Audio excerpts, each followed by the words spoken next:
দীর্ঘ ১৭ বছর পর সাবেক প্রধানমন্ত্রী ও বিএনপি চেয়ারপারসন খালেদা জিয়ার সব ব্যাংক হিসাব সচল করা হয়েছে।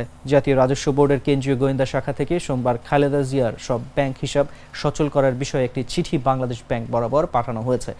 জানা যায়, অন্তর্বর্তী সরকারের প্রধান উপদেষ্টা ডক্টর মোহাম্মদ ইউনূসের সঙ্গে পরামর্শ করার পর এনবিআর নবনিযুক্ত চেয়ারম্যান আব্দুর রহমান খান এই সিদ্ধান্ত নিয়েছেন। সাবেক তত্ত্বাবধায়ক সরকার ২০০৭ সালে সাবেক প্রধানমন্ত্রী শেখ হাসিনার ব্যাংক হিসাবও জব্দ করেছিল। এরপর নির্বাচনে জিতে তিনি প্রধানমন্ত্রী হলে তার হিসাব খুলে দেওয়া হয়।